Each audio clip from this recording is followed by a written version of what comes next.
While trying not to run over my little friend Shortstop, Johanna and I arranged for transport to take us up to the supermarket. Supermarket runs are never fun, so gotta lighten the day with a bit of humour.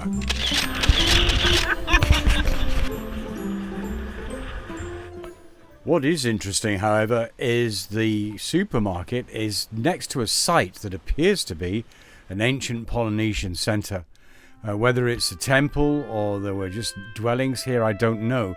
But it is in a prominent position and it's quite big. And it's just completely neglected and in the bush. And there it is. After all this time, just waiting for me to find it.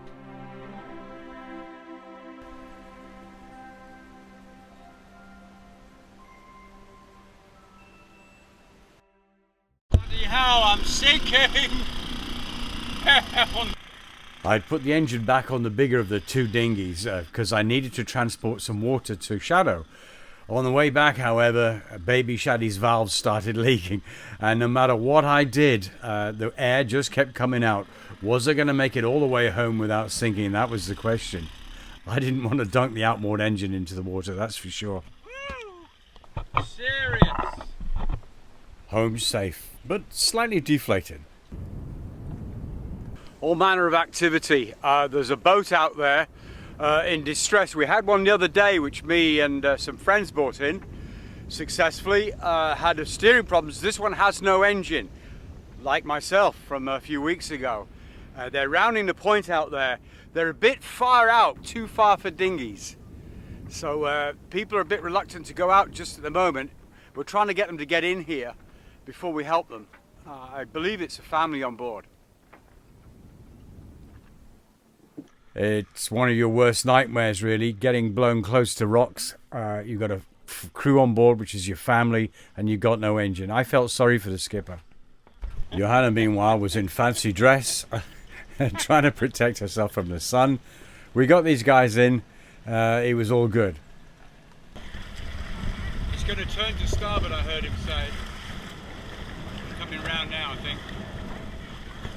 It's a good feeling for everybody when a boat's had some trouble to get her in on anchor, everybody's safe, job well done. However, it was my turn to have a fright next. What a day, and the day hasn't ended. It's getting dark after helping some guys just across the way get in there because their engine had failed. Me and some other cruisers helped them in. That was a good deed for the day. Chillaxing back here, just cooked myself some vegetable stew. Sat here, having up here, and I heard the bilge pump, which I've never heard kick in automatically before, spill out a load of water out here. I'm like, what the hell? So I pulled up the boards and found some trouble. You can only see a bit in there now, but this was a torrent of water coming through the water holes at the back there from the boat, the back of the boat. Down there was full, and across over here where the pump is, that was really full. I immediately pulled up the boards to see what the hell was going on, and saw, down here a lot of water, and it appeared to be flowing in at speed from here. Panic. Next thing, I went into the heads, the bathroom, if you will, pulled a lot of stuff out of the way, got that panel open, and looked under the engine, and you can still see some water in there now. A bit, but it's not. That's some of the radio, but look, you can see a little bit down there. But my God, it was full. It was full. There was 6 inches of water in there. I crapped myself. So then it was back into here, and you can still see some water coming through, a little bit of it now. And I'm scooping it from there down into the middle there, which goes through to the pump, so the pump could then take it out. So, of course, I didn't know where the water's coming from. I still don't know for sure. But if the boat had got a hole, I needed to find it fast. The first thing I did was check the stern gland. It's one of these dripless ones, and apparently when they go, and they let the water through. So I checked that, and it has been a little wet lately, but there was no signs of a torrent of water coming through it. So I'm thinking, my God, some of the holes rusted through at the back or something. There's a hole, but it has to be a fairly big hole for the water to come through this much. So what was it? what was it? Well, then I thought, right, I started bailing out, and water started still coming through from the back of the boat. And I thought, well, is that coming from just compartments at the back there, or is it actually coming into the boat? Tasted it, salt water. Right, what you should do then immediately is close off all the seacocks on the boat. Stop, close all the seacocks off, because more than likely it's going to be coming out of one of them. And then I thought, it's only at the back of the boat, not the rest of the boat where most of the seacocks are. So I close off the engine seacock. And then it occurred to me what it probably was. I think it's, because I ran up the engine the other day as a test for my new fuel system. And I think it's a leak in the salt water cooler system. And I've had a quick look, and it looks like there's been water spraying around in the engine room. So I've closed off the water intake to the engine, and of course I'm not going to run the engine now, and I hope I don't need to run it tonight. I think that's going to be it. I hope so. There was an awful lot of water in the boat. I didn't film it because I was thinking as I'm doing it, where's the grab bag? Where's this, where's that? It's getting late at night. People are going to bed. I've got the radio on, but, you know, who's going to hear me? Help, help. What can I do? There's nowhere I could beach the boat safely to stop her sinking if she was going down. It's a nightmare having a leak in a boat and not knowing where it's coming from. That is a nightmare.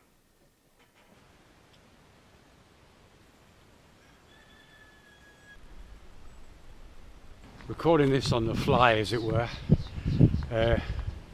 Sort of headed out of town up a hill looking for a hardware shop to repair a broken water pipe on the boat. And I don't think the guy speaks any English, so I bought the old pipe with me. But it's pretty crucial I get a replacement because the engine's not working without it. I was told it's left after a recycling centre. I guess that's the recycling centre. There's a plinth here. I've just spotted something really old. Look at this.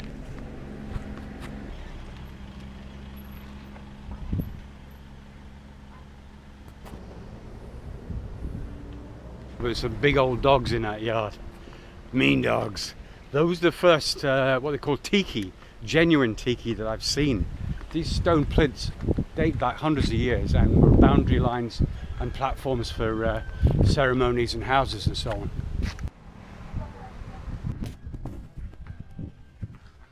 They didn't have what I wanted. They didn't have a pipe as big as I need. This is an amazing place. Let's have a look up here.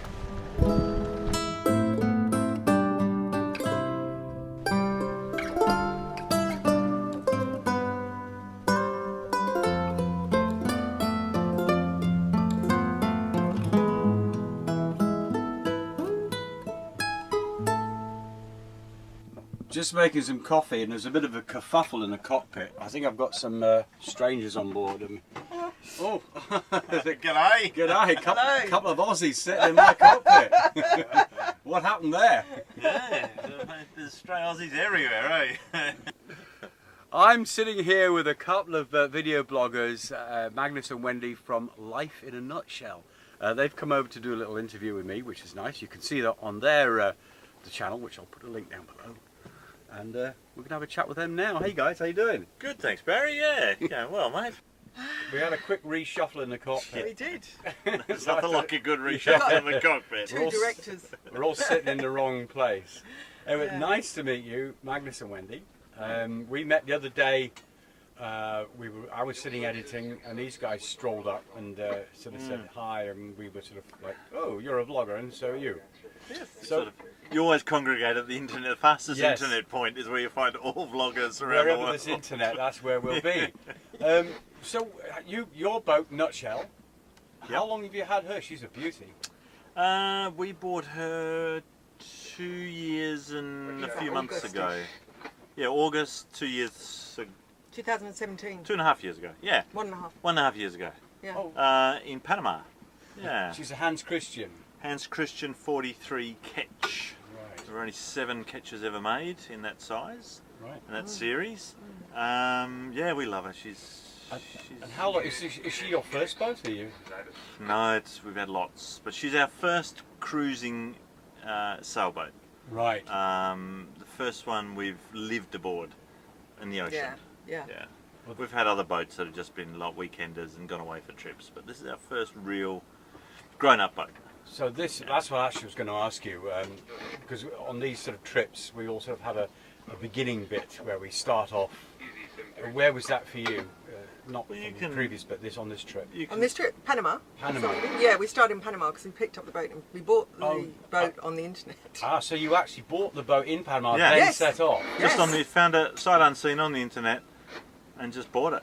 And That's brave. That We were is. sitting It was on very brave, actually. We were sitting on a narrow boat in a cold English winter. It was ice outside and a little bit of snow on the roof, and we'd always wanted to go sailing. And I looked on the internet, and all of a sudden, bang! And before I knew it, I'd made an offer. Your dream boat. My dream boat. Yeah, it's the boat I've been looking for 25 years. Because there's only 7 of them, so there aren't Yeah. many for sale. So yeah, we just found the boat, bought it, prayed that it was there, flew to Panama 4 months later. And still prayed that it was there. So you paid for it before you even arrived. Yeah, totally. Oh my Yeah. goodness me. We didn't even know if there was a boat there. So do you just bring your bags and Yes. 2 suitcases. Yeah, and that's what you have on. Well, we all collect things as we go along. Yeah, we've been home a couple of times since Okay. and bought more bags, Right. and flown back to the States and bought some more bits, and basically, yeah, that's all we did. So where are you going now? What's the next part of the trip? Tuamotus, Tuamotus. which is a group of atolls, about 500 miles from here, isn't it? Yes, something Yeah. like that, I believe. Halfway, or bit more than halfway to Tahiti, which is the next group, the Society Islands. So we've got 3 groups in the French Polynesia. We're in the first group here, the Marquesas. The next group is the Tuamotus, and the final group is the Society Islands. So we're going to the middle group. Bit of diving. Bit of diving. Lots of diving. Shark diving. Yeah, I'm looking can't forward wait to that. for that. Because we got a hooker. We got a Yeah. hooker and then we only used it to clean the bottom of the boat. We haven't used And it for diving. for those of you, we're not talking that sort of hooker. Yeah, I bought him a hooker. I was going to do a dirty joke there. Like, this is a family channel, we can't Yeah. do that. But, well, we could. But. Yeah, we're all looking forward to a bit of diving. Barry's Oh, a yeah. diver as well. Yeah. So yeah, we're all looking forward to a bit of diving. And you're obviously, I mean, I'm heading, it looks like I'm going to make, or hopefully, all being well, get around the world. So when I get as far as New Zealand, I'm technically heading back towards home because I've already gone halfway. About halfway, yeah. But you guys are already heading home. Mm-hmm. So is that the plan, just to go to Australia and stop? We've got a loose plan. The loose plan is to get home or get to Australia before the cyclone season starts in November. We've also got one of our daughters getting married in November, so we've got to be home. So we're heading home for that. We're going to have 6 months or 5 months off over the cyclone season, bit of a refit on the old girl, get her ready for a circumnavigation of Australia. And that's all our plans. Yeah. So we should. It'd be nice to actually meet up because Sure. we were talking the other night, and I was thinking about it, but now you kind of convinced me that going up the east coast of gotta do Australia that. Oh, it's beautiful. is the thing to do. It's beautiful. The east coast and north coast are absolutely beautiful. Yeah. It's a good cruising ground. Also, I'm hoping that I can turn up and sleep in one of your fields. These guys own a farm.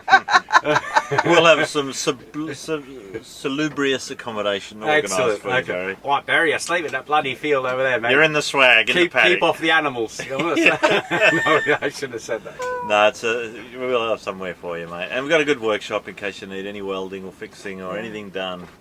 So we've Got to drop in. medical. I probably need some medical attention by then. I'll be worn out. Listen, it's been a pleasure to talk to you. I'm going to wish you. It's a shame you're leaving today. But we had a meal together last night, which was great to it was get lovely. to know each other. So all the best. Check out their channel. Life in a nutshell. Life in a nutshell. Have a great journey. Take care of yourselves. All the best. I'll catch up with you soon. Take care. See you. All right. Cheers. Cheers.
Me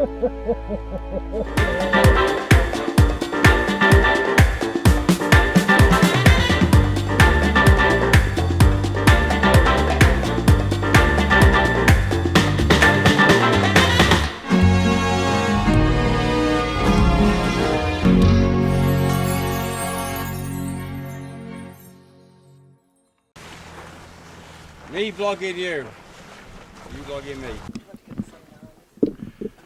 Hey guys, I'm sitting here with living in a nutshell, isn't it? I've got to get it right. Life in a nutshell. Okay, let me start again. Take two. Take two. Chat with them now. Hey guys, how you doing? Good, thanks, Barry. Yeah, going well, mate. Right, I'm going to have to. I tell you what, I should have you two sat